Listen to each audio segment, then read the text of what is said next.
Bismillahirrahmanirrahim. Today's topic of discussion is upper GIT. तो upper GIT के अंदर esophagus, stomach, duodenum, liver, biliary system और pancreas आता है। स्टार्ट करते हैं इसोफेगस के डिसऑर्डर से। तो इसोफेगस का पहला डिसऑर्डर है डिस्फेजिया। डिस्फेजिया का मतलब है डिफिकल्टी इन स्वेलविंग, जबकि पेन ड्यूरिंग स्वेलविंग होता है उडाइनोफेजिया। डिस्फेजिया का जब भी कोई पेशेंट आएगा, आपने दो सवाल पूछने हैं। नंबर वन है कि जो आपको डिस्फेजिया होता है, खाना निकलने में मुश्किल होती है, ये इनिशिएट करने में मुश्किल होता है या इनिशिएट हो जाता है, बाद में फूड चिपक जाती है। अगर इनिशिएट करने में मसला है तो वो ओरोफेरिंजियल डिस्फेजिया है।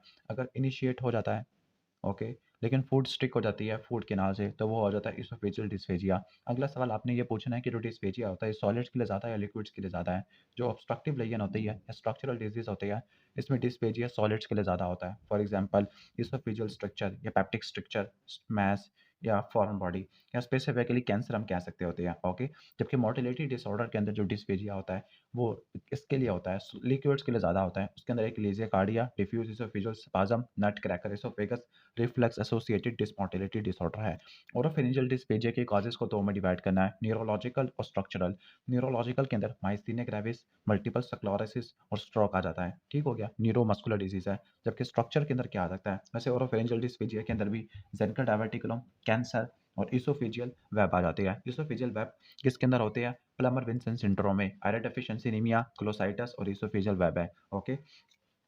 अब इन्वेस्टिगेशन क्या करानी है इसोफेगस के डिसऑर्डर के लिए, जो इन्वेस्टिगेशन होती है, फॉर एग्जांपल कैंसर की कंफर्मेटरी इन्वेस्टिगेशन होती है अपर जीआई एंडोस्कोपी, उससे बायोप्सी लेके। लाइक लीजिए कार्डिया के लिए क्या होती है 24 आवर सॉरी इसोफेजियल मैनोमेट्री होती है, जिसके अंदर लोअर इसोफेजियल स्फिंक्टर की टोन बढ़ जाती है। मोटिलिटी डिसऑर्डर के अंदर आप बेरियम स्वेलो भी कराते हैं। बेरियम स्वेलो में एक लीजिए कार्डिया के अंदर क्या मिलेगा, बर्ड बिग साइन या पेंसिल टिप साइन या रेड टेल अपीयरेंस। जबकि डिफ्यूज इसोफेजियल स्पाज्म के अंदर कॉर्कस्क्रू इसोफेगस आपको देखने को मिलेगा, ओके। तो ये हो गया। जर्ट को डायग्नोस करने के लिए 24 आवर इंट्राइसोफेजियल मॉनिटरिंग करते होती है, पीएच की मॉनिटरिंग करते हैं। बाकी बेरियम इसोफेजियोग्राम कर सकते हैं, चेस्ट एक्सरे और सीबीसी वाला सिंपल टेस्ट होते हैं, ओके। कुछ इंपॉर्टेंट पॉइंट इसोफेगस के बारे में कि इसोफेगस के अंदर तीन कंस्ट्रक्शन होती है। अगर हम फासला लेते हैं अपर सेंट्रल इंसाइजर से, तो जो पहली होती है उसका मेमोनिकल से बाल्ट, बी से बिगिनिंग, जो पहली कंस्ट्रक्शन होती है वो 15 सेंटीमीटर के लेवल पे पड़ी होती है, वो क्रिकोफेरेंजियल मसल की वजह से होती है। दूसरी 22 सेंटीमीटर पे होती है, वो आर्च ऑफ अयोर्टा और लेफ्ट मेन ब्रोंकस से होती है। और तीसरी 41 पे होती है, ये वो एरिया होता है जहाँ पर जो इसोफेगस होता है डायफ्रामेटिक ओपनिंग से पास करता होता है। एक कंडीशन है इसोफेजियल एट्रेसिया, ये ट्रैकोएसोफेगल फिस्टुला से एसोसिएटेड होती है। इसके अंदर अगर आप ट्यूब डालते हैं, एनजी ट्यूब, जिसको राइल्स ट्यूब कहते हैं, वो स्टोमक के अंदर रीच नहीं हो पाती, बल्कि आप चेस्ट एक्सरे करोगे तो जो ट्यूब है वो कॉइल हो जाएगी। इन्वेस्टिगेशन और चॉइस क्या होती है, इसोफिजियल के लिए वाटर सॉल्युबल कंट्रास्ट है। जो बेरियम स्वैलो होता है, बेरियम कंट्रास्ट आपने इसोफिजियल परफोरेशन के अंदर या कोलोन के परफोरेशन के अंदर या डायवर्टिकुलाइटिस के अंदर इस्तेमाल नहीं करना, क्योंकि परफोरेशन होने के चांसेस काफ़ी ज़्यादा होते हैं। एक डिजीज़ है, अगर इसोफिगस की लेंथ टोटल कितनी होती है 25 सेंटीमीटर। रट्टा मार लेना, 3 विसरा ऐसी होती है जिनकी लेंथ 25 सेंटीमीटर होती है। इसोफिगस, डुओडेनम और यूरेटर, इनकी 25 सेंटीमीटर होती है। एक डिजीज़ है डायफ्राम का जिसका नाम है कंजेनिटल डायफ्रामेटिक हर्निया। अब ये 3 तरह का होता है, ओके। नहीं बल्कि 2 तरह का है, ट्रू इसोफिजियल डायवर्टिकुलम भी है। जो एक हर्निया होता है बॉक्टेलिक हर्निया, ये राइट साइड पे होता है, सॉरी लेफ्ट साइड पे होता है, पोस्टीरियर लैटरल होता है और ये मोस्ट कॉमन होता है। जो मोरगैग्नी होता है राइट साइड पे होता है, इंटीरोमीडियल होता है। मोरगैग्नी एम आ रहा है तो मीडियल होगा, ओके। मोरगैग्नी राइट साइड पे इंटीरोमीडियल होता है। इसोफिगस के अंदर कुछ ट्रू डायवर्टिकुलम होती है, फास्ट डायवर्टिकुलम होती है। फॉर एग्जांपल जेनिकल डायवर्टिकुलम फास्ट डायवर्टिकुलम है। जो ट्रू डायवर्टिकुलम होता है वो ट्रैक्शनल डायवर्टिकुलम बोलते हैं, या जिसको मिड इसोफेजियल डायवर्टिकुलम कहते हैं, या जिसको पैराब्रोंकियल डायवर्टिकुलम कहते हैं। ये टीबी या हिस्टोप्लाज्मोसिस ग्रैनुलोमेटस डिजीज की वजह से होता है। दूसरा डिजीज हम पढ़ रहे हैं एसोफेगस के अंदर, वो है जर्ड, गैस्ट्रोएसोफेगल रिफ्लक्स डिजीज है। इसके अंदर क्लासिकल ट्रायड आता है। सबसे मोस्ट कॉमन फीचर होता है रिट्रोस्टर्नल बर्निंग पेन।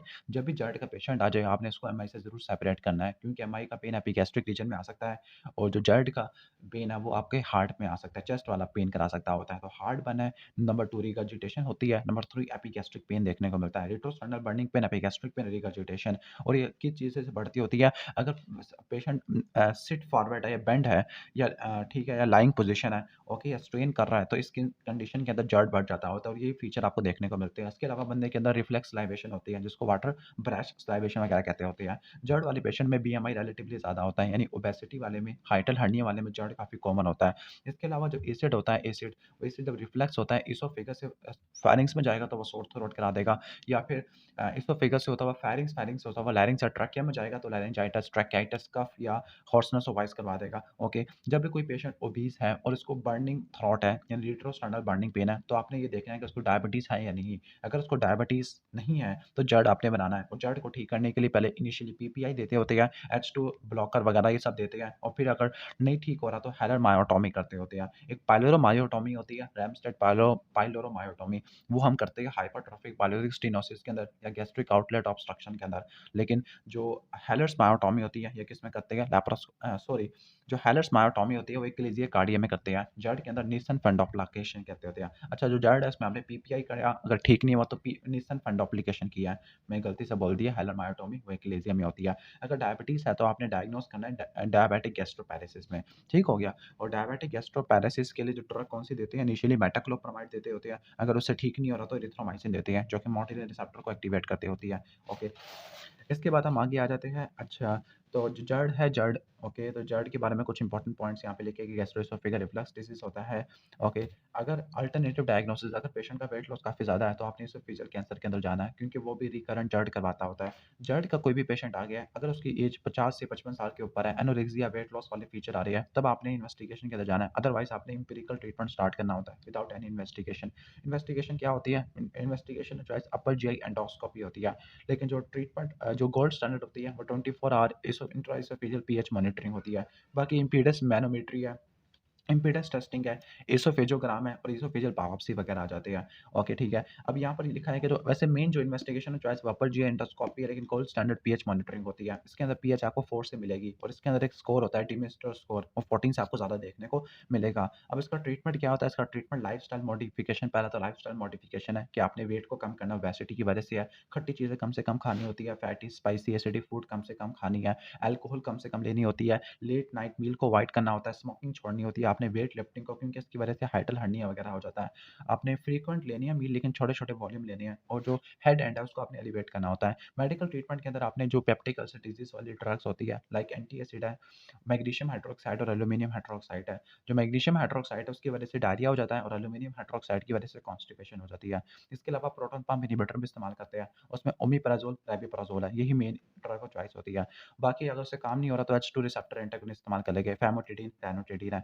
ओके, अगर उससे ठीक नहीं हो रहा तो आप एंडोस्कोपिक थेरेपी के अंदर जाओगे, रेडियो फ्रीक्वेंसी एब्लेशन या फोटोथेरेपिक थेरेपी है। सर्जरी है, जो सर्जरी मेन जो सर्जरी और चॉइस होती है वो एंटी रिफ्लक्स ऑपरेशन है। गोल्ड स्टैंडर्ड कौन सी है? निसन फंडोप्लिकेशन होती है, स्पेसिफिकली फ्लॉपी निसन फंडोप्लिकेशन, क्योंकि जब निसन फंडोप्लिकेशन करते हैं, फंडस के पार्ट को रैप कर देते हैं, तो जो कार्डिया होता है वो कुछ ज़्यादा ओवर कॉम्पिटेंट हो जाता है, तो पेशेंट के अंदर उभार वगैरह फील होना शुरू हो जाता है, गैस ब्लॉट सिंड्रोम हो जाता है। तो उसको अवॉइड करने के लिए फ्लॉपी नेसन फंडोप्लिकेशन करते होते हैं। उसमें 360 रैप करते हैं, या तो 360 रैप करेंगे या इसको फ्लॉपी करेंगे, या फिर हम वाटसन भी कर सकते हैं। वाटसन के अंदर 90 इंटीरियर होती है, या डोर कर सकते हैं, डोर के अंदर 180 होती है। फिर आपने 180 के बाद 270 पे जाना है, 270 वाली कौन सी होती है? बेस्ली मार्क होती है, बेस्ली मार्क। वाटसन डोर है, डोर 180 इंटीरियर है, टोपट 180 पोस्टीरियर होती है, बेस्ली मार्क 270 इंटीरियर होती है, और निसन क्या होती है? 360 ऑल अराउंड आपने रैप करना होता है। ओके, ठीक है। अब इसके बाद लिखा है कि इसके लिए इन्वेस्टिगेशन चॉइस अपर जी एंडोस्कोपी और बायोप्सी होती है, ठीक है। कॉम्प्लिकेशन ऑफ जर्ड, जर्ड की कॉम्प्लिकेशन क्या हो सकती है? रिफ्लक्स एसोफेजाइटिस हो सकता है, पैराडिसोफेगस इंटेस्टिनल मेटाप्लेजिया हो सकता है, जिसमें पैराडिसोफेगस में इंटेस्टिनल मेटाप्लेजिया और गॉबलेट चलाते होते हैं। इसकी आपने क्या करनी होती है? हर 2 साल बाद आपने एंडोस्कोपिक सर्विलेंस करनी होती है और बायोप्सी लेनी होती है। अगर आपको डिस्प्लेजिया मिल रहा है, लो ग्रेड डिस्प्लेजिया है, तो आपने एंडोस्कोपी हर साल बाद करानी है, 2 साल की बजाय। अगर हाई ग्रेड है तो आपने रेडियो फ्रीक्वेंसी एब्लेशन से या आर्गोन से फोटोथेरापिक एब्लेशन आपने करनी है, आर्गोन लेजर एब्लेशन करनी होती है। और क्या हो सकता है जर्ड की वजह से? एसोफेजियल अल्सरेशन हो सकता है, स्ट्रक्चर हो सकता है, गैस्ट्रिक वॉल्वुलस हो सकता है, आयरन डेफिशिएंसी एनीमिया, ये आपको देखने को मिल सकता होता है। और एक लास्ट डिजीज़ है वो है मेंडेल्सन सिंड्रोम। मेंडेल्सन सिंड्रोम में जो गैस्ट्रिक कंटेंट होती है वो अगर एक्सपायर कर लो तो उसकी वजह से क्या हो सकता है? केमिकल निमोनाइटिस हो सकता है, वो भी जर्ड की कॉम्प्लिकेशन है, उसको बोलते हैं मेंडेल्सन सिंड्रोम। जो निसन फंटोप्लिकेशन अगर आप टाइट करोगे तो जो गैस होती है वो स्टोमक के अंदर पास नहीं हो पाएगी, जिसकी वजह से गैस ब्लॉट सिंड्रोम हो जाएगा। इसको अवॉइड करने के लिए फ्लॉपी निसन फंटोप्लिकेशन करते होते हैं। ओके, अगर किसी को एक तो ये है कि अगर एक तो रिफ्लेक्स होता है जर्ड की वजह से। अगर पेप्टिक अल्सर डिजीज़ की वजह से रिफ्लक्स गैस्ट्राइटिस होता है, तो आपने क्या करना होता है, आपने ड्रग जो इस्तेमाल करनी है वो कोलेस्ट्राइमिन और मेटाक्लोप्रामाइड है। रिफ्लक्स गैस्ट्राइटिस मतलब डुओडेनम के अंदर जो बाइल है वो वापस स्टोमक के अंदर आ रहा है, तो कोलेस्ट्राइमिन आपने इस्तेमाल करना है, मेटाक्लोप्रामाइड इस्तेमाल करना है और रो एक्शन वाई रिकंस्ट्रक्शन ऑपरेशन आपने परफॉर्म कराना होता है। ओके, कुछ इंपॉर्टेंट पॉइंट्स यहाँ पे भी लिखे हुए हैं। ओके, तो यहाँ पे मैंने पता नहीं क्या लिखा हुआ है। अच्छा, पहले जो ट्रैकियोएसोफेगल फिस्टुला, ट्रैकियोएसोफेगल फिस्टुला के अंदर ट्रैकिया और इसोफेगस की एब्डोमिनल कम्युनिकेशन होती है। मोस्ट कॉमन जो टाइप होती है वो टाइप 3 होती है, यानी इसोफेगस का जो लोअर सेगमेंट है वो फिस्टुला बनाता है, जो प्रोक्सिमल पोर्शन होता है वो ब्लाइंड होता है। अब इसकी क्या क्लिनिकल फीचर होती है, कॉम्प्लिकेशन होती है, repeated regurgitation of all fluids, जो भी लेगा उसकी रिगर्जिटेशन हो जाएगी, और continuous drooling of saliva, continuous drooling of saliva, ये इंपॉर्टेंट पॉइंट है। ड्रोलिंग ऑफ सलाइवा इसके अंदर भी होता है, पैराटॉन्सिलर एब्सेस के अंदर, क्विंसी के अंदर या एक्यूट एपिग्लोटाइटिस के अंदर, उसके अंदर भी देखने को मिलता है। अब इसकी इन्वेस्टिगेशन और चॉइस क्या होती है, नेसोगैस्ट्रिक ट्यूब विद एक्स-रे, जिसमें कॉइलिंग ऑफ ट्यूब मिलती है। ट्रैकियोएसोफेगल फिस्टुला में एब्डोमिनल डिस्टेंशन भी हो सकती है, कफिंग हो सकती है, साइनोसिस हो सकती है, ओके, ड्यू टू एस्पायरेशन, और निमोनिया वगैरह भी हो सकता है, एस्पायरेशन निमोनिया। ओके, ठीक है। अब इसकी जो मैनेजमेंट होती है, अगर शॉर्ट डिस्टेंस एट्रीज़िया है तो आपने प्राइमरी एनास्टोमोसिस करना है। ओके, अगर लॉन्ग डिस्टेंस एट्रीज़िया मतलब 2 वर्टिब्रल बॉडी से ज़्यादा का डिस्टेंस है तो आपने फिस्टुलेक्टमी करनी है और फीडिंग जुजुनोस्टमी करनी होती है। ओके, ठीक हो गया, फीडिंग जुजुनोस्टमी। अगर उसकी भी एडिक्वेट लेंथ है, ठीक है, फिस्टुलोटमी करने के बाद एडिक्वेट लेंथ है तो आपने प्राइमरी एनास्टोमोसिस करना है, अगर नहीं है तो आपने इंटरपोजिशन सर्जरी आपने करनी होती है। ओके, इसके बाद यहाँ पे एक वो लिखा हुआ है, कॉन्जेनिटल डायफ्रामेटिक हर्निया मोस्टली कौन सा होता है कि लेफ्ट साइड पे होता है, पोस्टीरियर लैटरल होता है। इसके लिए जो होती है ट्रीटमेंट और चॉइस वो आपने इंट्यूबेशन करनी होती है। इसका ट्रायड होता है कॉन्जेनिटल डायफ्रामेटिक हर्निया का। रिस्पिरेटरी डिस्ट्रेस है, डायफ्रामेटिक हर्निया का मतलब है कि जो इंटेस्टिनल कंटेंट है, स्टमक के कंटेंट है वो थोरेसिक कैविटी के अंदर आना शुरू हो जाते हैं, तो रिस्पिरेटरी डिस्ट्रेस होगा, हार्ट दूसरी साइड पे शिफ्ट हो जाएगा, डेक्स्ट्रोकार्डियसिफाइड एब्डोमेन होगा। इसका ट्रीटमेंट इंट्यूबेशन होता है और इसमें जो कॉन्ट्राइंडिकेशन होती है वो बैक एंड मास्क वेंटिलेशन होती है, ये आपने कभी भी नहीं करनी। इसके बाद यहाँ पे एक मिलोरी वेस टियर है। मिलोरी वेस टियर क्या होता है, लॉन्गिट्यूडिनल टियर होता है म्यूकोसा सब म्यूकोसा के अंदर, कार्डिया एरिया के अंदर, गैस्ट्रोएसोफेगल जंक्शन पे आपको देखने को मिलता होता है। तो इसके अंदर जो आर्टरी इन्वॉल्व होती है वो लेफ्ट गैस्ट्रिक आर्टरी होती है, और ये भी क्या कराता है, हेमाटोमेसिस करवाता है। लेकिन अगर पूरा का पूरा इसोफेगस परफोरेट हो जाए, ट्रांसम्यूरल परफोरेशन ऑफ इसोफेगस, तो उसको बोर हाफ सिंड्रोम कहते हैं, जबकि longitudinal tear in the cardia को बोलती है मिलोरी वेस टियर। ओके, ठीक है। इसके बाद यहाँ पे एक सिंड्रोम लिखा हुआ है, बिल कल्किली सिंड्रोम, जो कैल्शियम कार्बोनेट लेते हैं एंटासिड के तौर पर, तो अगर वो ले ले तो उसकी वजह से मिल कल्किली सिंड्रोम है। उसमें क्या होता है, मिल कल्किली सिंड्रोम में कैल्शियम का लेवल ज़्यादा होगा और कार्बोनेट चूँकि बेस है तो ये मेटाबॉलिक एल्कलॉसिस करवा देते होती है। अच्छा, जो यहाँ पर लिखा है कि मिलोरी वीएस टीआर, इसका ट्रीटमेंट क्या होता है, एंजियो एम्बोलाइजेशन होती है। ओके, ठीक है, ऑलमोस्ट ये हो जाएगा। इसके बाद जेनिकल डायवर्टिकुलम है। एक हमने प्लमर विंसन सिंड्रोम पढ़ा था जिसमें iron deficiency, anaemia, oesophageal web और ग्लोसाइटिस होता है। एक हमने पढ़ना है जेनिकल डायवर्टिकुलम। जेनिकल डायवर्टिकुलम में वही रिगर्जिटेशन ऑफ अनडाइजेस्टेड फूड होती है, इंटरमिटेंट डिस्फेजिया देखने को मिलता है और बैड ब्रेथ होती है, हैलिटोसिस होती है ड्यू टू प्यूट्रिफैक्शन ऑफ फूड है। और जब हम स्वेलिंग को कंप्रेस करते हैं तो गर्गलिंग साउंड प्रोड्यूस होती है, जिसको बोलते हैं वॉइस साइन। और ये जो डायवर्टिकुलम होता है ये कहाँ पे होता है, किलियन डिहिसेंस में होता है, क्रिकोफेरेंजियस के एक वीक पार्ट होता है जो किलियन डिहिसेंस, वहाँ से डायवर्टिकुलम पास करना पड़ता पास होता है। अब इसका ट्रीटमेंट क्या होता है, ओके, तो ट्रीटमेंट क्या होता है, ट्रीटमेंट डिपेंड करेगा साइज़ के ऊपर। अगर 2 सेंटीमीटर से नीचे का तो आपने क्रिकोफेरेंजियल मायोटॉमी करनी होती है, अगर 2 से लेकर 4 का तो डायवर्टिकुलोपेक्सी करनी होती है, और अगर 4 से ज़्यादा का तो डोलमैन प्रोसीजर करना होता है। डोलमैन प्रोसीजर के अंदर क्या होता है, जो डायवर्टिकुलम होता है इसको इसोफेगस से जोड़ देते हैं यूजिंग लीनियर स्टेपलर, तो उसको बोलते हैं डायवर्टिकुलो इसोफिजोस्टमी यूजिंग लीनियर स्टेपलर। तो ऑलमोस्ट ये हो जाएगा। ओके, तो ये सारे पॉइंट हो गए हैं। अच्छा, यहाँ पे ओके, तो जर्ड वाला ये भी हो गया ऑलमोस्ट। अच्छा, यहाँ पे लिखा है कि जर्ड के अंदर क्या फाइंडिंग होती है, तो इसोफेजियल मैनिफेस्टेशन होती है, एक्स्ट्रा इसोफेजियल मैनिफेस्टेशन होती है। आपने तो एक ट्रायड को पूरा करना है, heartburn, retrosternal burning pain, regurgitation होती है और डिस्फेजिया। रिगर्जिटेशन कैसे बढ़ती है, जब बंदा बेंड होता है, स्ट्रेन करता है या फिर लेट जाता होता है। डिस्फेजिया और डायनोफेजिया हेमाटोपेसिस देखने को मिल सकता है। एक्स्ट्रा के अंदर क्या हो सकता है, कफ होर्सनेस हो सकती है, अगर जो एसिडिक कंटेंट है वो एक्सपायर हो जाती है, वीजिंग हो सकती है, सॉर थ्रोट हो सकता है, ओके, डेंटल इरोजन हो सकती है, और जो निमोनाइटिस निमोनिया पल्मोनरी फाइब्रोसिस हो सकता होता है। ओके, अब ये सर्जरी आपने कब करनी होती है, सर्जरी एंडोस्कोपिक होती है या फिर आपने क्या करनी होती है, ओके, वो भी लैप्रोस्कोपिक निसन फंडोप्लाइकेशन है। कब करनी होती है, अगर इसोफेगस की सीवियर इंजरी है या मेडिकल ट्रीटमेंट से ठीक नहीं हो रहा, या सेप्टम रिजॉल्व रिलैप्स आ रहे हैं, लॉन्ग ड्यूरेशन ऑफ सेप्टम है, या एक्स्ट्रा इसोफेगल स्फिंक्टर आपको एक्स्ट्रा इसोफेगल सिम्पटम आपको देखने को मिलते होते हैं। अच्छा, यहाँ पे एक हाइटल हर्निया पढ़ लेते हैं। हाइटल हर्निया जो कि इसका कॉज बनता होता है जर्ड का। जो हाइटल हर्निया होता है, हाइटल हर्निया के अलावा जो इन्वेस्टिगेशन और चॉइस होती है वो कंट्रास्ट एनहांस्ड सीटी स्कैन होता है। Contrast enhanced CT scan pancreatic disease के अंदर करवाते हो, इसके अलावा आप लीवर के ट्यूमर के अंदर करवाते होते हैं, इसके अलावा रीनल ट्यूमर के अंदर कराते होते हैं, काफ़ी जगह पर कंट्रास्ट एनहांस्ड सीटी स्कैन आएगा, जबकि non contrast CT scan kidney के स्टोन्स के लिए करते होते हैं। ओके, और कोई स्ट्रोक हो गया हेड का स्ट्रोक ही होता है, अच्छा इस केस में करते होते हैं। ओके, वो हमने मेडिसिन में पढ़ना है। अच्छा, जो हाइटल हर्निया होता है, हाइटल हर्निया के अंदर आ जाते हैं। हाइटल हर्निया में दो टाइप का होता है, स्लाइडिंग हर्निया और पैराएसोफेजियल हर्निया। स्लाइडिंग हर्निया को टाइप 1 हर्निया भी कहते होते हैं, मोस्ट कॉमन यही होता है। अब इसके अंदर जो गैस्ट्रोएसोफेगल जंक्शन होता है या जो कार्डिया वाला एंड होता है, वो कहाँ पे पड़ा होता है? वो थोरैक्स के अंदर पड़ा होता है। ओके, दैट मीन्स कि लोअर एसोफेगल स्फिंक्टर थोरैक्स के अंदर पड़ा हुआ है, तो इसमें सिर्फ जर्ड होगा और कोई कॉम्प्लिकेशन नहीं होगी। पैराएसोफेजियल को रोलिंग टाइप ऑफ हर्निया भी कहते होते हैं। ओके, तो इसके अंदर जो गैस्ट्रोएसोफेगल जंक्शन होता है वो एब्डोमेन के अंदर होता है, लेकिन जो स्टोमक होता है फंडस वो ऊपर चला जाता है, उसकी नेक्रोसिस हो जाती है और सीवियर मोर्टेलिटी होने के चांसेस ज़्यादा होते हैं। तो इसमें क्या होता है, इसमें आपको सिनेरियो में क्या देगा, 3 साल की जर्ड की हिस्ट्री देगा, यानी क्रॉनिक है। चेस्ट एक्सरे के अंदर आपको क्या नजर आएगा, एयर और फ्लूइड लेवल, कार्डिक सिलिहुड यानी जो कार्डिक शैडो है उससे पीछे देखने को मिलेगी लैटरल व्यू के अंदर चेस्ट एक्सरे के। तो अगर आपको एयर फ्लूइड लेवल देखने को मिले तो आपने जाना है बेरियम स्वैलो के अंदर। बेरियम स्वैलो के बाद आपने करानी है अपर जीआई एंडोस्कोपी, ठीक हो गया। ओके, और जो इन्वेस्टिगेशन और चॉइस वैसे कंट्रास्ट एनासिटी स्कैन होता है। ओके, अच्छा यहाँ पे मैंने कुछ कंपैरिजन में लिखा हुआ है, एक लीजिए कार्डिया और दूसरा लिखा है हर्शबर्ग डिजीज। जो दोनों जो एक्वायर्ड होते हैं ये ट्राइपेनोसोमा क्रूजाई शेगास डिजीज की वजह से हो सकती है। शेगास डिजीज नर्व और मसल को अफेक्ट करता होता है।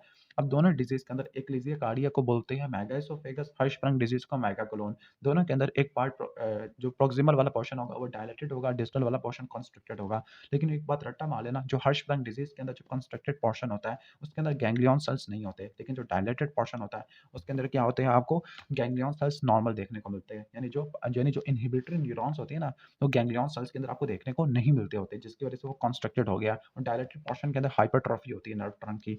जबकि एक्लेजिया कार्डिया के अंदर जो इनहिबिटरी न्यूरोट्रांसमीटर होते हैं, ओके, लाइक जिन्होंने लोअर एसोफेगल स्फिंक्टर को रिलैक्स कराना होता है, लाइक नाइट्रिक ऑक्साइड हो गया, वीआईपी हो गया, वो नहीं होते। अब यहाँ पे भी डायलेटेड पोर्शन होता है, कंस्ट्रक्टेड पोर्शन होता है।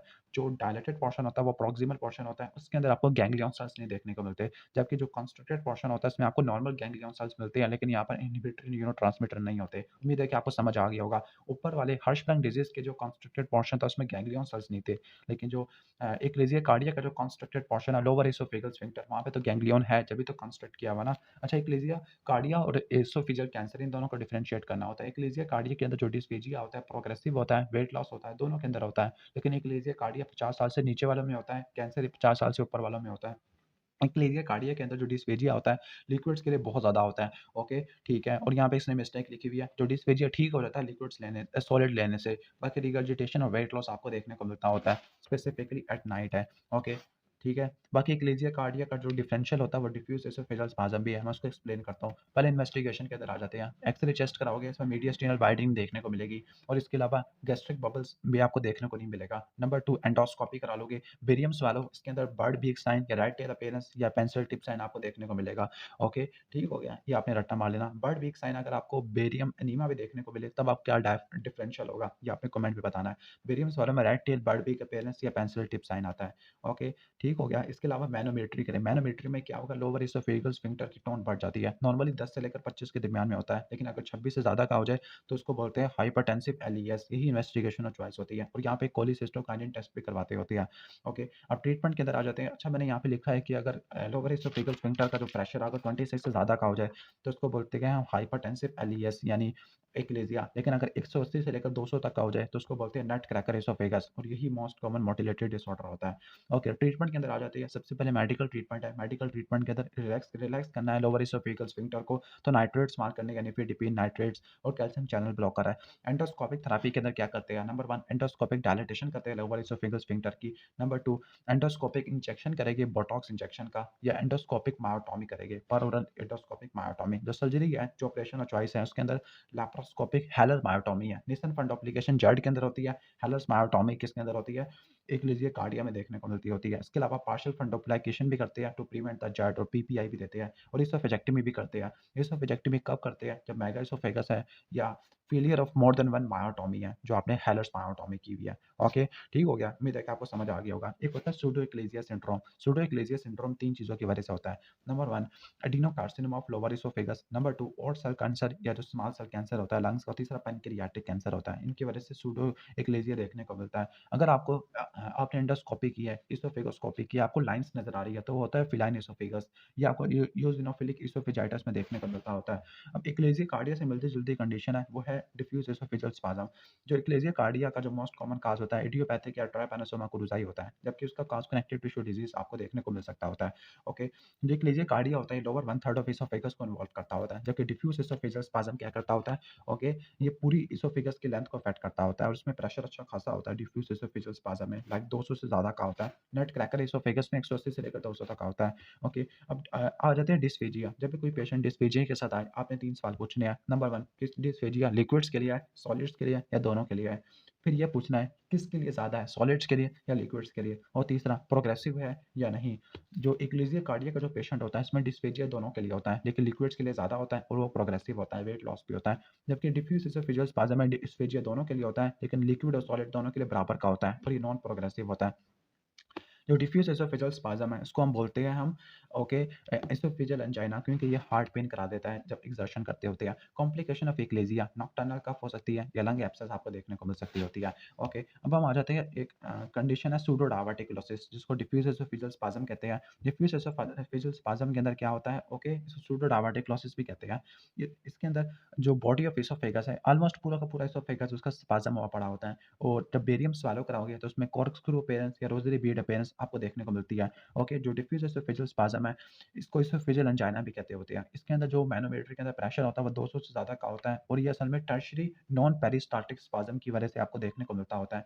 कॉर्कस्क्रू अपीयरेंस आपको ऐसे देखने को मिलती होती है और इसका जो इन्वेस्टिगेशन है चॉइस वो मैनोमेट्री है, जिसमें 200 से ज़्यादा देखने को मिलेगा और ट्रीटमेंट क्या होगा, लॉन्ग एसोफेजियल मायोटोमी होती है। अगर किसी पेशेंट के अंदर एसोफेजियल वायरेसिस हो रही है, तो आपने क्या करनी है, एंडोस्कोपिक बेंडिंग करनी होती है, स्क्लेरोथेरेपी से ज़्यादा अच्छी ये होती है और ऑक्ट्रियोटाइड है, लेकिन ऑक्ट्रियोटाइड से ज़्यादा अच्छी ड्रग कौन-सी होती है, टाइलिप्रेसिन होती है। ये मैंने पोर्टल हाइपरटेंशन वाला पॉइंट बता दिया है।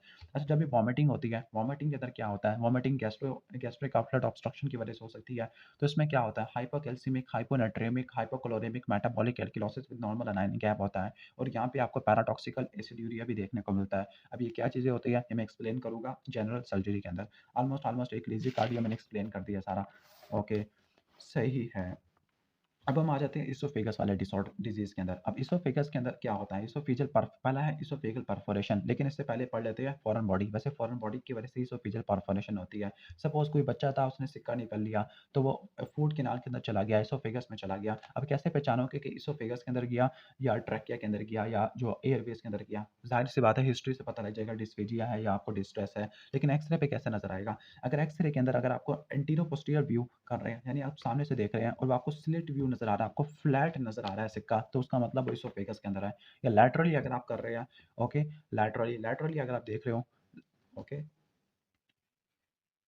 ओके, सॉरी मैंने उल्टा बोल दिया। जो इसोफेगस का अगर आप कराओगे एक्स-रे एंटीरियर पोस्टीरियर व्यू में कराओगे, तो उसके अंदर क्या होगा, उसमें आपको सर्कुलर फॉर्म बॉडी नज़र आएगी। लैटरली आपको स्लिट व्यू देखने को मिलेगी। ट्रैकिंग के जैसे ऑपोज़िट होता है। अच्छा, जो इसोफेगल परफोरेशन होती है, most common left lower oesophagus के अंदर आपको देखने को मिलती होती है। मोस्ट कॉमन क्या होता है, आर्टरोजेनिक होता है। जो स्पॉन्टेनियस होता है ड्यू टू फोर्सफुल वोमिटिंग, तो वो बोर हाफ सिंड्रोम आपको देखने को मिलता होता है। तो जो इसोफेगल परफोरेशन है, इसमें ट्रॉमा की या एंडोस्कोपी की हिस्ट्री मिलेगी। सर्जिकल एम्फीसीमा होता है। हेमोडायनामिक इंस्टेबिलिटी होती है, दैट मीन्स कि ब्लड प्रेशर कम है, टैकीकार्डिया आपको देखने को मिल रहा है, हॉर्सनेस, ये सब चीज़ें देखने को मिलती होती है। इसमें एक और साइन आता है जिसका नाम है रैचिंग। रैचिंग का मतलब है पेशेंट वॉमिट तो करना चाह रहा है लेकिन वॉमिट नहीं कर पा रहा। ओके, तो ये रैचिंग इसका साइन होता है। अब इसोफेगस परफोरेशन अगर सर्वाइकल पार्ट की है तो आपने कंजर्वेटिव मैनेजमेंट करनी होती है, लेकिन अगर एब्डोमिनल पार्ट की है, ओके, तो आपने सर्जरी करनी होती है। सर्जरी की क्या इंडिकेशन होती है, अगर सेप्सिस ज़्यादा है, अगर प्लूरा को ब्रीच कर दिया है या बोर हाफ सिंड्रोम है। बोर हाफ सिंड्रोम और मिलोरी वेस्ट सिंड्रोम, मिलोरी वेस्ट टीयर में क्या होता है, मिलोरी वेस्ट के अंदर से म्यूकोसा या सब म्यूकोसा में टीयर आता है, जबकि बोर हाफ सिंड्रोम के अंदर ट्रांसम्यूरल परफोरेशन होती है एसोफेगस की, सारी की सारी लेयर टूट फूट जाती होती है एसोफेगस की। ओके, ठीक हो गया, तो आपने रट्टा मार लेना बोर हाफ सिंड्रोम को। तो और बोर हाफ सिंड्रोम के अंदर एक ट्रायड होता है जिसका नाम है मैकलर्स ट्रायड। मैकलर्स ट्रायड में सीवीएस आता है, लाइक चेस्ट पेन होता है, वॉमिटिंग होती है या रैचिंग हो सकती है, सबक्यूटेनियस एम्फीसीमा देखने को मिल सकता होता है। तो अगर हम इस सिनेरियो के अंदर आ जाते हैं, हाँ, मैंने बताया था कि अगर एसोफेगस की परफोरेशन है तो कभी भी आपने बेरियम सॉल्व इस्तेमाल नहीं करना, बल्कि डाइल्यूट बेरियम इस्तेमाल कर सकते हो या वाटर सॉल्युबल कंट्रास्ट जो कि गैस्ट्रोग्राफिन है, और फिर आप एक्स-रे करोगे जिसके अंदर आप देख सकोगे कि क्या मसला है आपको, ठीक है? तो oesophageal perforation most common cause iatrogenic होता है, एंडोस्कोपिक होती है, अपर वन थर्ड को इन्वॉल्व करती है, लेकिन जो बोर हाफ है वो लोअर वन थर्ड को इन्वॉल्व करता है। बिंज वॉमिटिंग के बाद रचिंग होती है, लॉन्गिट्यूडिनल ट्रांसम्यूरल परफोरेशन देखने को मिलती होती है। मैकुलर स्ट्राइड तो आपको ऑलरेडी मैंने एक्सप्लेन कर दिया है, ओके? अ, अब जो होता है कि अब जो मैकुलर स्ट्राइड होता है, इसके अंदर एक साइन आता है जिसका नाम है हैमन साइन, हैमन क्रंच साइन, एक होमन साइन भी आएगा जो किसमें देखने को मिलेगा, डीप वेन थ्रोम्बोसिस के अंदर। ओके, कि क्या होता है कि ओके, फोर्सफुल डोर्सिफ्लेक्शन की वजह से काफ में पेन होती है, एक हैमन करंट साइन है। हर हार्ट बीट के साथ आपको मीडियस्टिनल करंट साउंड सुनाई देगी, mediastinal crunch sound upon auscultation and mediastinal emphysema. तो ये किस में होता है, बोरहाफ सिंड्रोम में होता है। मोस्ट कॉमनली कहाँ इन्वॉल्व करता है, लेफ्ट पोस्टीरोलैटरल डिस्टल इसोफेगस को इन्वॉल्व करता होता है। अब surgery in case of oesophageal perforation, अगर आपने रिकॉग्नाइज किया चांस लेकर 6 घंटों के अंदर, तो आपने क्या करना है, डायरेक्ट प्राइमरी रिपेयर करना है। अगर 12 घंटों से ज़्यादा का है तो एडिमा शेडिमा हो जाता है, तो टी ट्यूब इंसर्ट करनी है, फीडिंग जिजोनोस्टमी क्रिएट करनी है और डिलेड रिकंस्ट्रक्शन आपने करनी होती है। ओके, ठीक है। अच्छा, यहाँ में लिखा हुआ होमन साइन, होमन साइन क्या होता है, काफ पेन और एंकल डोर्सिफ्लेक्शन, तो ये डीवीटी के अंदर देखने को मिलता है। जबकि हैमन करंट साइन ये आपको बोरहाफ सिंड्रोम में देखने को मिलता होता है। और बोरहाफ सिंड्रोम में क्या होगा, नीमोमीडियास्टिनम है। नीमोमीडियास्टिनम का मतलब है एयर अंडर द हार्ट, यानी डायफ्राम कंटिन्यूस हो गया है। और नीमोपेरिटोनियम का मतलब है कि जो पेरिटोनियल कैविटी में हवा बढ़ गई है, तो वो gas under the right diaphragm है। तो जो नीमोमीडियास्टिनम है वो एयोर्टिक डायसेक्शन की वजह से हो सकती है या इसोफेगल परफोरेशन की वजह से हो सकती है। तो नीमोपेरिटोनियम है वो कोई विसरल परफोरेशन की वजह से हो सकती है। Most common peptic ulcer disease होता है जो कि डी1 को इन्वॉल्व करता है, proximal part of anterior wall of D1. ठीक हो गया, ओके, ऑलमोस्ट ऑलमोस्ट ऑलमोस्ट ये हो गया है। अब हम आ जाते हैं इमीडिएट ट्रीटमेंट क्या होगा। अगर सर्वाइकल इसोफेगस है तो उसकी स्मॉल परफोरेशन होती है, आपने कंजर्वेटिव मैनेज करना होता है। कंजर्वेटिव मैनेजमेंट क्या होती है, सर्जरी के अंदर एक ही बात रट्टा मार लो, हॉस्पिटलाइज करते होते हैं, रिससिटेशन करते होते हैं। ओके, आईवी नील पर ओरल होता है, आईवी लाइन डालते हैं, आईवी फ्लूइड्स देते होते हैं, एंटीबायोटिक एनाल्जेसिक एंटी एमेटिक्स देते होते हैं, एंटीबायोटिक्स देते होते हैं, एनजी से सक्शन करते होते हैं। ओके, सर्जरी रिपेयर कब करेंगे, वन सेकेंड सेप्टिक शॉक होगा या कंटेमिनेशन होगी, प्लूरा ब्रीच हो जाएगा, ओके, बोरहाफ सिंड्रोम हो जाएगा, या क्रेपिटस के नीमोपेरिटोनियम या नीमो हाइड्रोनीमोथोरैक्स देखने को मिल रहा है। इन्वेस्टिगेशन क्या होगी, चेस्ट एक्सरे कराओगे, ये इन्वेस्टिगेशन चॉइस है। पेप्टिक अल्सर डिजीज परफोरेशन के अंदर भी यही होती है। वाटर सॉल्युबल कंट्रास्ट गैस्ट्रोग्राफिन इस्तेमाल करोगे या डाइल्यूट बेरियम स्वैलो। लेकिन जो गोल्ड स्टैंडर्ड है, जो 200 एक्सरे के मिलाने से बनती है, वो सिटी स्कैन है। ओरल कंट्रास्ट, सिटी स्कैन और लास्ट में एंडोस्कोपी आप करते होते हैं। ओके, अच्छा, किसी पेशेंट ने डिस्क बैटरी अगर खा लिया, जो बैटरी होती है वो अल्कलाइन होती है, और अल्कलाइन जो अल्कलीज होती है ना, वो लिकोफैक्टिव नेक्रोसिस कराती है। अगर किसी ने एसिड खा लिया तो कम नुकसान पहुंचाएगा, अल्कली खा ली तो ज़्यादा नुकसान पहुंचाएगा। तो इसमें आपने इमीडिएट एंडोस्कोपिक रिमूवल करनी होती है। ओके, अब डिस्फेजिया लुज़ूरिया, डिस्फेजिया लुज़ूरिया के अंदर क्या होती है, एक अबेरेंट राइट सबक्लेविन आर्टरी होती है, एब्नॉर्मल राइट सबक्लेविन आर्टरी होती है, जो कि एसोफेगस को कंप्रेस कर रही होती है। व्हाट आर शार्ट्स की रिंग, शार्ट्स की रिंग क्या होती है, ओके, म्यूकोसा और सब म्यूकोसा के अंदर फाइब्रोटिक रिंग्स होती है, जो उनको ठीक करने के लिए बैलून डायलेटेशन आपने करनी होती है। ओके, लाइक एक मैं एक और इम्पोर्टेंट पॉइंट बता दूं जो मैं यहाँ से भूल गया बताना आपको। ओके, मेरे ख्याल से यहाँ पे लिखा हुआ है, अ, एक मिनट, अच्छा है। और डिस्फेजिया लुज़ूरिया के अंदर बेरियम स्वैलो के अंदर विक्टोरी साइन आता है, वी साइन आता है। ओके, अच्छा, क्रॉसिव इंजरी के अंदर आ जाते हैं। क्रॉसिव इंजरी वही क्रॉसिव इंटेक की आपको हिस्ट्री देखने को मिलेगी। ओके, तो इसमें क्रॉसिव इंजरी के बाद डिस्फेजिया आपको देखने को मिलेगा, तो उसका डायग्नोस क्या होगा, क्रॉसिव इंजरी जिसकी वजह से बिनाइन इसोफेगल स्ट्रक्चर हो जाए। Sorry for disturbance. इन्वेस्टिगेशन क्या होगी, स्ट्रक्चर को खोलने के लिए और ट्रीट करने के लिए स्किल्ड अर्ली एंडोस्कोपी होगी, जिसके अंदर डीप अल्सर होगा, जिसकी ग्रेइश ब्लैक इशार होगा। ओके, ट्रीटमेंट क्या होगा, सबसे पहले आपने मैनेजमेंट करना होता है, पीपीआई और H2 ब्लॉकर वाला दे दोगे। ओके, फिर आपने इंजरी की ग्रेडिंग करनी है। ग्रेडिंग करने के लिए आप एंडोस्कोपी करते हैं, एक्सरे से कर सकते हो या एंडोस्कोपी करनी है 12 से लेकर 24 के अंदर। न्यूट्रिशन के लिए फीडिंग जिनोस्टमी कर लेंगे। और ट्रीटमेंट के अंदर क्या होगा, वही एंडोस्कोपिक बैलून डायलेटेशन होगी, एंडोस्कोपिक बैलून डायलेटेशन होगी।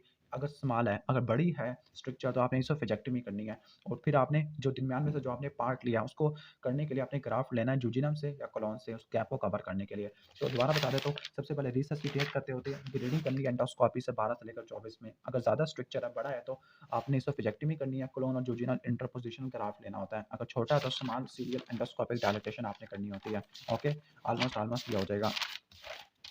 इसके बाद नेक्स्ट हम आगे चलते हैं कार्सिनोमा ऑफ इसोफेगस। अब इसोफेगस का जो कार्सिनोमा होता है, ओके, तो इसमें आपने ओके, तो इसमें क्या होगा, अब इसमें भी प्रोग्रेसिव डिस्फेजिया होता है, 50 साल से ऊपर का होता है, लेकिन इसमें डिस्फेजिया सॉलिड्स के लिए ज़्यादा होता है। डिस्फेजिया होता है, वेट लॉस देखने को मिलेगा। ओके, बाकी हॉर्सनेस देखने को मिल सकती है, लिम्फेडिनोपैथी देखने को मिल सकती है, weight loss, anorexia, lymph node देखने को मिल सकते होते हैं। मोस्ट कॉमन कॉम्प्लिकेशन आफ्टर इसोफेजेक्टमी, इसोफेजेक्टमी के बाद जेड आपको देखने को मिल सकता है। अब जो इसोफेगस का कैंसर है, दो तरह का होता है, एडिनोकार्सिनोमा और दूसरा होता है स्क्वेमस सेल कार्सिनोमा। जो स्क्वेमस सेल कार्सिनोमा होता है, अपर वन थर्ड और मिडल वन थर्ड को इन्वॉल्व करता है, मोस्टली मिडल वन थर्ड को करता है।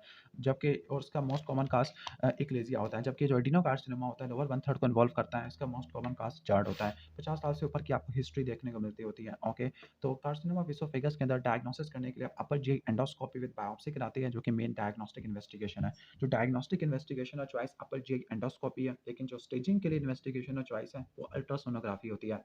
Endoscopic ultrasonography. बेरियम स्वेलो कराओगे तो वहाँ पे एप्पल कोल्ड लीगन देखने को मिलती है। अगर यही एप्पल कोल्ड लीगन आपको बेरियम एनीमा में देखने को मिले तो वो क्लोन के कैंसर में होती है। वहाँ पे आपको रैट टेल फिलिंग डिफेक्ट देखने को मिल सकता होता है। ओके, बाकी सीटी थोरेक्स कराओगे, पेट स्कैन करा लोगे डिस्टेंट मेटास्टेसिस को देखने के लिए। उसके अंदर 18 फ्लोरोडिऑक्सी ग्लूकोज इस्तेमाल करते होते हैं। बाकी ब्रोंकोस्कोपी लैप्रोस्कोपी हो जाएगा। मैनेजमेंट में आ जाते हैं। मैनेजमेंट को दो में डिवाइड करना होता है। ओके, इसोफेजियल कैंसर की एक तो सर्जिकल ट्रीटमेंट और दूसरा नॉन पेलिएटिव। जो मेन है वो सर्जरी है, जो नॉन सर्जरी होती है, पेलिएटिव होता है या एडवांस या मेटास्टैटिक केसेस में करते होते हैं। उसमें आपने क्या करना होता है। ओके, सबसे पहले सर्जरी के अंदर क्या है, कार्सिनोमा इन साइटो को ठीक करने के लिए एंडोस्कोपिक म्यूकोजल डिसेक्शन करते होते हैं। अगर लोकलाइज्ड इसोफेजियल कैंसर है तो आपने इसोफेजेक्टमी करनी है। अब इसोफेजेक्टमी आगे डिफरेंट टाइप्स की इसोफेजेक्टमी होती है। ओके, तो उसका निमोनिक है MIO मैक्यून। अगर अपर वन थर्ड के अंदर है तो मैक्यून इसोफेजेक्टमी आ जाएगा। अगर मिडल वन थर्ड के अंदर तो आइवर लुइस या लुइस टैनर इसोफेजेक्टमी आ जाएगा, जिसको टू फेस कहते हैं। जो वन फेस है वो ओरिंगल ट्रांसहाइटल इसोफेजेक्टमी है। ज़्यादातर लोअर वन थर्ड के अंदर यही की जाती होती है। ओके, बाकी एक सैल्वेज भी होती है। नॉन सर्जिकल या पेलिएटिव के अंदर क्या होता है, या एडवांस में करते हैं। पेलिएटिव का मतलब है सिम्प्टोमेटिक ट्रीटमेंट होता है। तो इसके अंदर क्या करते हैं, इसमें अंदर ट्यूब डालती है जिसका नाम है साउटर ट्यूब है। साउटर ट्यूब से स्टेंट डालते हैं। ओके, या एंडोस्कोपिक मेथड है। एंडोस्कोपिक मेथड में लेजर कर सकते हैं। ओके, या APC कर सकते हैं। ओके, आर्गोन प्लाज्मा कोagulation। कीमो रेडियोथेरेपी कर सकते हैं या ब्रेकियोथेरेपी कर सकते हैं। Internal chemo radiotherapy, laser endoscopic और ट्यूब इंसर्शन है। ओके, इसके बाद है कि फर्दर असेसमेंट है। तो कहते कहते हैं कि अगर आपने डायग्नोस कर लिया है मैलिग्नेंट इसोफेजियल का, सबसे पहले पेशेंट को देखना है। अगर पेशेंट सूटेबल पेशेंट है तो आपने हेमाटोजेनस सेपरेट को रूल आउट करना है सिटी स्कैन से। फिर आपने एंडोस्कोपिक अल्ट्रासोनोग्राफी करानी है स्टेजिंग के लिए।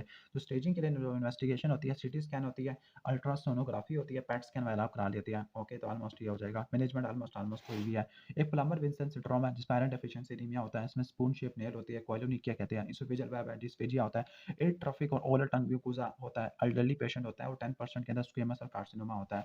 अच्छा, यहाँ पे लिखा है कि recommended route of perioperative nutrition. Okay, like अगर आपने न्यूट्रिशन कैसे दोगे पेरी ऑपरेटिव पीरियड के अंदर, तो आप क्या दोगे, पैग से दोगे। परिक्यूटेनियस एंडोस्कोपिक गैस्ट्रोस्टोमी ट्यूब, कैंसर के अंदर हम पैग से देते होते हैं। ओके, जो लेफ्ट सुप्रा क्लैविकुलर मैस होता है वो उसको बोलते हैं विर्शु नॉट, और वो स्टोमक कैंसर को इंडिकेट करता होता है। विर्शु नॉट हो जाएगा। और नेम ऑफ क्लिनिकल साइन इसको बोलते हैं ट्रोजियर साइन बोलते हैं। ओके, क्या साइन बोलते हैं इसको, ट्रोजियर साइन। जो मैस होता है सुप्रा क्लैविकुलर मैस में, विर्शु नॉट को ट्रोजियर साइन कहते हैं। ओके, इसके बाद नेक्स्ट हम आगे आ जाते हैं। ओके, क्या क्या हिस्ट्री में आपको पॉइंट मिलेंगे इस केस में। ओके, इसमें आपको रिगर्जिटेशन, वॉमिटिंग, हॉर्सनेस और डायनोफिजिया, लिम्फेडिनोपैथी, डायफ्राम की पैरालिसिस होती है। अब इसकी स्टेजिंग कह रहे हैं। T2N1 का मतलब क्या है। अच्छा, स्टेजिंग सारी पढ़ लेते हैं। स्टेजिंग TNM वाली होती है। ओके, जो टी होती है, टी साइज को बताती है। TIS कार्सिनोमा इन साइटू होता है। T0 का मतलब कार्सिनोमा इन साइटू मतलब एपिथेलियम के अंदर है। T1 मतलब लैमिना प्रोप्रिया या सबम्यूकोसा के अंदर है। T2 का मतलब मस्कुलरिस प्रोप्रिया के अंदर। T3 का मतलब मस्कुलरिस प्रोप्रिया से बाहर है। और T4 का मतलब एडजेसेंट स्ट्रक्चर को इन्वॉल्व कर रहा है, प्लूरा पेरिकार्डियम डायफ्राम को। T4A, और अगर ट्रैकिया बोन एओर्टा को इन्वॉल्व कर रहा है, T4B। N1 मतलब 1 से लेकर 2, N2 3 से लेकर 6, N3 7 से ज़्यादा, और M तो आपको ऑलरेडी पता होते हैं। ओके, तो T2 का मतलब क्या होगा, मस्कुलरिस प्रोप्रिया। N1 का मतलब क्या होगा, 1 से लेकर 2 लिम्फ नोड है। M0 का क्या मतलब होगा, नो डिस्टेंस मेटास्टेसिस है। अपने बार बार लफ्ज़ पढ़ना है, बेरियम सल्फेट। अब बेरियम सल्फेट से जो इमेजिंग होती है, अगर इसोफेगस के लिए करती है तो वो बेरियम स्वैलो है। स्टोमक के लिए करते हैं तो वो बेरियम मील है। स्मॉल इंटेस्टाइन के लिए करती है तो बेरियम मील फॉलो थ्रू है। लार्ज इंटेस्टाइन के लिए करती है तो वो बेरियम एनीमा होता है। और इसमें जो टी होती है वो डेप्थ ऑफ इन्वेजन होती है, उसको देखने के लिए एंडोस्कोपिक अल्ट्रासाउंड है, यानी स्टेजिंग के लिए इन्वेस्टिगेशन और चॉइस होती है। एक लास्ट चीज़ पढ़ते हैं इस वीडियो को, बस खत्म करते हैं। गैस्ट्रिनोमा, जो गैस्ट्रिनोमा होता है, गैस्ट्रिनोमा ट्रायंगल में होता है। अब इसका जो 3 चीज़ होती है। नंबर 1 जंक्शन ऑफ सिस्टिक डाउट और CBD, एक तो ये होगा। Number 2 junction of neck and body of pancreas. Number 3 junction of second and third part of डुodenum पेनक्रियास और CBD, इनके दरमियान में गैस्ट्रिनोमा ट्रायंगल होता है। बेनवन सिंड्रोम की वजह से देखने को मिलता है। इसमें फास्टिंग गैस्ट्रिन लेवल 1000 से ज़्यादा का होगा, 1000 पिकोग्राम से। और कंफर्मेशन करने के लिए सिक्रेटिन स्टिमुलेशन टेस्ट है। जब हम सिक्रेटिन देंगे तो गैस्ट्रिन 200 से ज़्यादा हो जाएगा, 200 पिकोग्राम पर ml। ऑलमोस्ट टॉपिक फिनिश हो गया है। ओके, बाकी यहाँ पर अबेरेंट सब म्यूकोसल ब्लीडिंग तो टिलोफाइलियन होता है। मेलोरिक बॉडीज अल्कोहलिक हेपेटाइटिस में होती है। नेक्स्ट वीडियो के अंदर हम स्टोमक और डुodenum वाले पार्ट को खत्म करेंगे।